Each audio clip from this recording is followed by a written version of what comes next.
मैंने अपने 15-16 साल के कैरियर में सीखा, गलत धंधा प्लस सही बंदा इक्वल्स टू प्रॉफिट। कुछ प्रॉफिट। आपने जाने अनजाने में कोई गलत काम शुरू कर दिया है, आपको नहीं पता वो गलत है, आपने शुरू कर दिया है, लेकिन आप जिस व्यक्ति के साथ वो काम कर रहे हैं, वो पार्टनर अगर आपका सही है, तो भी सिस्टम ये कहता है कि आप वहां से कुछ ना कुछ कमा लेंगे। क्लियर हो रही बात? काम सही, काम गलत है, 1 नंबर 2 नंबर कुछ ना भी नंबर समझ लीजिए, लेकिन जिस व्यक्ति के साथ काम कर रहे हैं, पार्टनरशिप में, साझेदारी में, भागीदारी में, वो व्यक्ति सही है, तो आंकड़े ये बोलते हैं कि तब भी आप कुछ ना कुछ वहां से प्रॉफिट बना लेंगे। दूसरा सिद्धांत क्या कहता है? काम सही है, धंधा सही है, लेकिन जिस बंदे के साथ आपने वो धंधा शुरू कर दिया है, अगर वो सही नहीं है, वो गलत है, तो गारंटीड आपको लॉस होगा ही होगा। हाँ, शुरुआत में आपको लग सकता है कि थोड़ा कुछ मुनाफा आपको दिखाई देगा, लेकिन at the end of day आपके पास सिर्फ लॉस हाथ में लगने वाला है। तीसरा सिनेरियो कहता है गलत धंधा और गलत बंदा। काम भी गलत है और जिस बंदे के साथ काम कर रहे हैं वो बंदा भी गलत है, तो होता एक ही चीज है। क्या होता है साहब? माथा पकड़ के बैठना पड़ता है। देखें ऐसे लोग जो बर्बाद हो जाते हैं। और चौथा सिनारियो कहता है सही धंधा और सही बंदा इक्वल्स टू जिंदगी बदल जाती है, लाइफ चेंज हो जाती है। हमको समझ में नहीं आया क्या? सही धंधा और सही बंदा अगर मिल जाए तो क्या होता है साहब? क्या होता है साहब? अब आप सोच रहे होंगे धंधा बंदा आरसीएम कहां, क्या जुड़ रहा है ये? न्यूट्रल, लाल तार, काला तार जुड़ेगा। अब आते हैं हम जिस धंधे में है वो क्या है साहब? यस, हम कुछ काम कर रहे हैं ना, काम को धंधा ही तो कहते हैं। अब समझते हैं धंधा सही क्या होता है, सही धंधा क्या होता है, और सही धंधे की परिभाषा समय समय पे बदलती रहती है। आज से कुछ साल पहले, 15-20 साल पहले, बहुत सारे लोग ये काम करते थे। सही था या गलत था? हेलो, 3000 रुपए दिन का गल्ला उठाते थे साहब, महीने का 1 लाख रुपया। कब? आज से 20 साल पहले। 20 साल पहले लाख रुपया अगर कोई कमाता होगा तो फन्ने का था या नहीं था साहब? ये धंधा सही था या नहीं था साहब? लेकिन आज अगर ये कोई काम कर ले तो, आज ये एसटीडीपीसीओ खोल के बैठ जाए तो साहब क्या कहेंगे आप उसको? चलने वाला नहीं है। बहुत लंबी बात नहीं है, जियो के आने से पहले तक चलती थी ये रिचार्ज की दुकानें। सुनील भाई, यस, 10,000 का रिचार्ज किया, 400 रुपया बचता था साहब। 1 लाख का रिचार्ज किया, 4,000 रुपया बचता था। तो लोग आइडिया का 1 लाख रुपए रिचार्ज कर देते, वोडाफोन का 1 लाख रिचार्ज कर देते, टाटा इंडिकॉम का 1 लाख रिचार्ज कर देते थे, 8-10 हजार रुपया रोज दिन का कमा लेते थे। धंधा बढ़िया था, दिन का 10,000 रुपया कमाएगा, महीने का 1.5-2 लाख रुपया कमाएगा, धंधा सही है या नहीं साहब? लेकिन आज अगर कोई ये धंधा करे तो हेलो, 1 रुपए का भी रिचार्ज हो पाएगा क्या? मैं आपसे पूछना चाहता हूं, आप में से कितने लोगों ने आज पिछले 1-2 महीने में रिचार्ज करवाया है किसी ऐसी दुकान से, या खुद ही कर लेते हो? लेकिन कोई अगर ऐसा धंधा काम शुरू कर दे तो आज 15-20 साल, बहुत पुरानी बात नहीं है, टाइम में ऐसा था। पिक्चरें देखने के लिए सीडी और डीवीडी किराए पे मिल जाती थी, 100 रुपए 200 रुपए में मिलती थी आपको, और आप 12 घंटे 24 घंटे में उसका टाइम रहता था, उसको वापस कर दो। और लाइन नहीं टूटती थी इनके पास, दिन में 3-3, 4-4 हजार रुपए कमा लेते थे। यस और नो? धंधा सही था या नहीं था साहब? लेकिन आज अगर इसको करे तो कोई आज चलने वाला नहीं है। एक टाइम था पेंटर, जैसे ही कोई फिल्म रिलीज होती थी 3-3, 4-4 महीने पहले इनको टेंडर मिल जाते थे, लाखों रुपए की प्रिंटिंग ये कर देते थे, पेंटिंग कर देते थे। लेकिन आज अगर कोई काम में उतर जाए तो कोई कमाई होगी साहब? कोई भी कमाई नहीं होगी। रिक्शा देखिए आप लोगों ने, चलते हुए देखिए या कहीं आज नहीं चलती है? गुड़गांव में आज से 8-10 साल पहले तक खूब चलती थी, और आप हैरान रह जाएंगे, इनसे पूछते थे तो बोलते थे बाबूजी ज्यादा नहीं कमाते, 1200-1300 रुपए दिन के हो जाते हैं।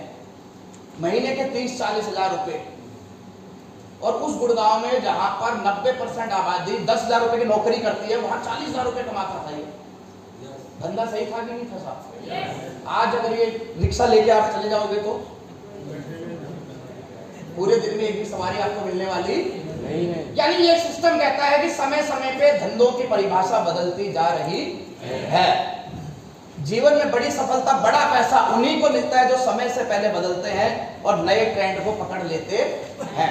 अगर आप इनमें से किसी भी काम में उस समय उतरते कोई नुकसान नहीं था, लेकिन आज अगर आप उतरेंगे तो कोई फायदा होने वाला नहीं है। अगर हमें आगे बढ़ना है तो हमें नए ट्रेंड को पकड़ना पड़ेगा, भविष्य के ट्रेंडों को पकड़ना पड़ेगा। इसको कितने लोग जानते हैं? yes. क्या नाम है? धोनी। किस लिए जानते हैं? अगर आप इनका इतिहास पढ़ेंगे तो आपको पता चलेगा 18 साल की उम्र तक तो इन्होंने कभी क्रिकेट खेला ही नहीं। ये तो फुटबॉल खेलते थे, लेकिन कहीं से इन्हें पता चला कि हिंदुस्तान में क्रिकेट का जमाना है, फुटबॉल का कोई अस्तित्व नहीं है। और जैसे ही बात इन्हें समझ में आई, इन्होंने फुटबॉल छोड़ी और ग्लव्स उठा लिए, ट्रेंड को पकड़ लिया। तो आज ये हिंदुस्तान के सबसे रईस खिलाड़ी हैं या नहीं साहब? हेलो, अमिताभ बच्चन किस बैकग्राउंड से आए थे? इनके फादर साहब कवि, मदर टीचर, पारिवारिक पॉलिटिकल बैकग्राउंड था। फिर इन्होंने समझा कि भविष्य का ट्रेंड क्या है, भविष्य में क्या चलने वाला है, और फिल्म इंडस्ट्री में कूद गए। और आज महानायक है या नहीं साहब? yes. लाखों करोड़ों रुपए के व्यक्ति है या नहीं साहब? yes. इनसे भी अच्छी कला होंगी लोगों के पास, इनसे भी ज्यादा हुनर होगा, लेकिन वो ट्रेंड को नहीं पकड़ पाए, इसलिए वो आज इनकी मिमिक्री करके पैसा कमा रहे हैं, और ये ओरिजिनल करके पैसा कमा रहे हैं कि नहीं कमा रहे साहब? yes. Sapna Chaudhary dancer, trend को पकड़ा कि आने वाला जमाना स्टेज का है, तो लाखों करोड़ों रुपए कमा रही है नहीं कमा रही है साहब? अगर आपको भी भविष्य में पैसा कमाना है तो आपको भविष्य के ट्रेंड को समझना पड़ेगा। अब आने वाले 10, 15, 20 साल पैसा कहाँ है? आंकड़े बोल रहे हैं आने वाले 10, 15 साल पैसा मिलने वाला है इन 4 बड़ी इंडस्ट्रियों में। सबसे पहला पैसा, सबसे तेजी से बढ़ने वाली इंडस्ट्री है हेल्थ एंड वेलनेस इंडस्ट्री। मानते हैं साहब? yes. हेल्थ और वेलनेस इंडस्ट्री। आप देखिए, प्रैक्टिकली देखिए, आज से 15 साल, 10 साल, 5 साल पहले अगर आपके एरिया में किसी को जिम करने का शौक था तो 5-10 किलोमीटर दूर जाना पड़ता था कि नहीं जाना पड़ता था? गिने चुने एक आधे जिम होते थे कि नहीं होते थे साहब? लेकिन आज हर दूसरी गली में जिम खुल चुके हैं कि नहीं खुल चुके साहब? हेलो, पहले शादियां होती थी तो कोई 2-4 गांव में मिलाकर एक पार्लर होता था, आज हर दूसरे घर का दरवाजा खड़खड़ा दो पार्लर खुला हुआ है कि नहीं खुला हुआ है? क्यों? क्योंकि अब लोगों को समझ में आ गया है कि भविष्य में लोगों में सुंदर रहने का, स्वस्थ रहने का रुझान बढ़ रहा है, तो लोगों ने इस काम को करना शुरू कर दिया। और जो लोग इन कामों को करेंगे वो पैसा कमाएंगे कि नहीं कमाएंगे साहब? पार्लर से छोटा हो या बड़ा हो, पैसा कमा रहे हैं कि नहीं कमा रहे? जिम से छोटा हो या बड़ा हो, पैसा कमा रहे हैं या नहीं कमा रहे साहब? दूसरे इंडस्ट्री, ऑर्गेनिक फार्मिंग इंडस्ट्री। आप मार्केट में जाइए, छोटे शहरों का पता नहीं, बड़े शहरों में जाइए, मॉल में जाइए, एक ही दुकान में 2 प्रकार के टमाटर बिक रहे हैं, एक 30 रुपए किलो और एक 90 रुपए किलो। जो 30 रुपए किलो वाला है वो देखने में अच्छा है, लाल है, उसका रंग सही है, उसकी साइज सही है। 90 रुपए वाला है, उसका रंग भी आधा कच्चा आधा पक्का है, उसकी साइज भी टेढ़ी मेढ़ी है, लेकिन वो महंगा बिक रहा है। क्यों? ऑर्गेनिक। अब लोगों को रसायन मुक्त चीजें चाहिए, अब लोगों को शुद्ध चीजें चाहिए, अब लोगों को यूरिया युक्त पदार्थ नहीं चाहिए। लोगों में जैसे जैसे जागरूकता आएगी तो ये ऑर्गेनिक फार्मिंग बढ़ेगी या नहीं बढ़ेगी साहब? हेलो, ई कॉमर्स, तीसरी तेजी से बढ़ती हुई इंडस्ट्री ई कॉमर्स। पिछले 2 साल में सब कुछ लॉकडाउन था, फिर भी सब चीज हमारे घर तक पहुंची कि नहीं पहुंची साहब? हेलो, पिछले 5 साल में मैंने 9 मोबाइल बदले हैं। 8,000 रुपए से लेकर 84,000 रुपए का मोबाइल मैंने खरीदा, लेकिन एक भी मोबाइल खरीदने में दुकान तक नहीं गया। कहां से खरीदे होंगे साहब? ऑनलाइन। Hello, online. आप लोग खरीदते हैं या नहीं खरीदते? yes. जब ये ऑनलाइन आया था तो हो सकता है उस समय इसका ट्रेंड नहीं था, लेकिन भविष्य इसका है या नहीं है साहब? yes. मेरे घर के सामने दुकान है राशन की, लेकिन मुझे 15 रुपए का ब्रेड पैकेट भी मंगाना होता है तो मैं उस दुकान से नहीं लेके आता, मैं ऑनलाइन ऑर्डर दे देता हूँ। और वो ऑनलाइन वाला 10 किलोमीटर दूर से वो 15 रुपए का ब्रेड पैकेट पहुंचाता है नहीं पहुंचाता साहब? और आने वाले दिनों में ये बढ़ेगा या घटेगा साहब? ये जब आपको वही चीज घर बैठे बैठे उतने में मिलेगी तो आप बाहर क्यों जाएंगे? ये 3 धंधे तेजी से बढ़ रहे हैं या नहीं बढ़ रहे साहब?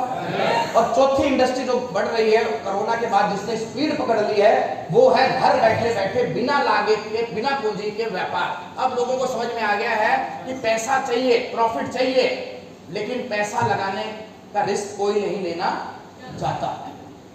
धीरे धीरे लोग अब घर बैठे बैठे बिना पूंजी का व्यापार करने का रुझान बढ़ रहा है नहीं बढ़ रहा साहब? तो आने वाले 10, 15, 20 सालों में ये 4 प्रकार के बिजनेस स्पीड पकड़ेंगे, गति पकड़ेंगे। अब आप लोग सोच रहे होंगे कि हमें मीटिंग तो बुलाया है आरसीएम की और धंधे बता रहे हैं अलग अलग प्रकार के और उन धंधों में आरसीएम भी कहीं नहीं है। बिल्कुल सही कह रहे हैं, इन चारों में आरसीएम तो कहीं भी नहीं है। लेकिन सोचने वाली बात यह है अगर आप बारीकी से देखें किसी भी चीज को तो आरसीएम में इनमें आरसीएम नहीं है, लेकिन आरसीएम में चारों है या नहीं है साहब? आरसीएम में चारों है या नहीं?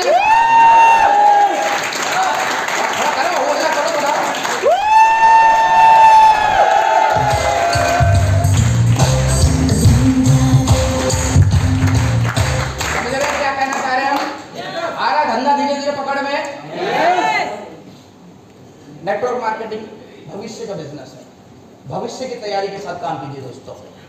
कॉम्बिनेशन है चारों फील्ड जो आने वाले दशकों में, आने वाले 10, 15, 30, 40, 50 सालों तक जो इंडस्ट्रियां ग्रो करने वाली हैं वो चारों की चारों आरसीएम बिजनेस के अंदर शामिल हैं।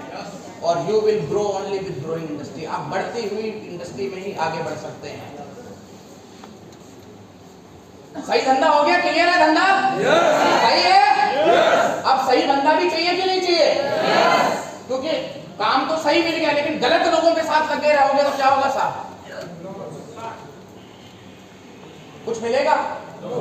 पछतावे के अलावा कुछ नहीं मिलने वाला। अगर आपको कामयाबी चाहिए तो सही काम के साथ साथ बंदा सही होना चाहिए जिसके साथ आप काम कर रहे हैं। हमें बंदों के साथ ही तो काम करना है ना साहब? हेलो, सर ने हमें आपको बताया अभी प्रोडक्ट तो एक था तब भी लोग टेक्निकल बन गए और आज 700 प्रोडक्टों के बावजूद भी लोग रॉयल्टियां मेंटेन नहीं कर पा रहे हैं 5-5 साल से। कारण क्या है? तो एक ही चीज निकल के आएगी, अगर आप उसका डीएनए निकालेंगे तो कहीं ना कहीं वो गलत लोगों के साथ लगे हुए हैं। हेलो, तो कुछ क्वालिटीज होनी चाहिए जिनके साथ आप काम कर रहे हैं। छोड़ना किसी को भी नहीं है लेकिन पकड़ना किसको है ये आपको पता होना चाहिए। पहली क्वालिटी, जिसके साथ भी काम कर रहे हैं उसके सपने आपसे बड़े होने चाहिए। ये बिजनेस सपने पूरे करने का बिजनेस है और जिसके सपने ही नहीं है वो यहां पर क्या करने आएगा साहब? Hello, time pass. वो तो अपना टाइम पास कर जाएगा 2, 4, 5 साल, लेकिन आपका टाइम बर्बाद हो जाएगा कि नहीं हो जाएगा? तो आप क्या चाहते हैं? कोई आदमी अपने पास के चक्कर में, अपने मजे के चक्कर में आपको टाइम बर्बाद कर जाए? और ईमानदारी से बताओ, आपको पता चल जाता है कि नहीं चल जाता है चलने वाला है कि नहीं चलने वाला? आपके सपने, उसके सपने आपसे बड़े होने चाहिए। दूसरा, वो आपकी बात मानता हो। कंप्रोमाइज करके आप बहुत ज्यादा दिन तक किसी के साथ काम नहीं कर सकते। दूसरी बड़ी चीज आप समझ लीजिए, 1, 2, 5 महीने में, साल 2 साल में कुछ कल्याण होने वाला नहीं किसी का भी।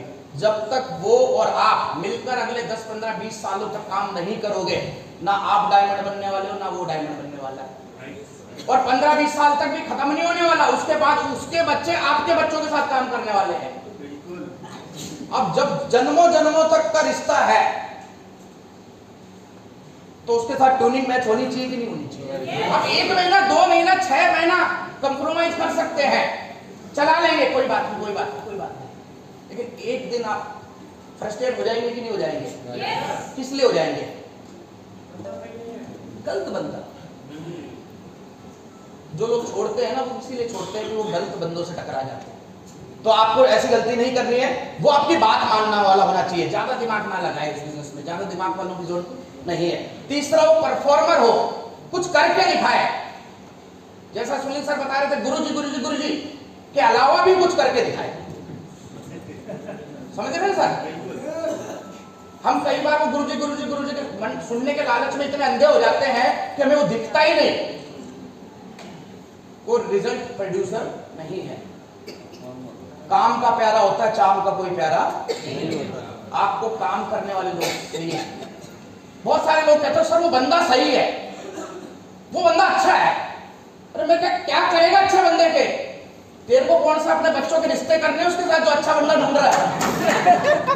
भैया रिश्तेदारी ढूंढनी हो तो अच्छा आदमी ढूंढते ना। हमें सही लोग चाहिए या अच्छे लोग चाहिए? सही।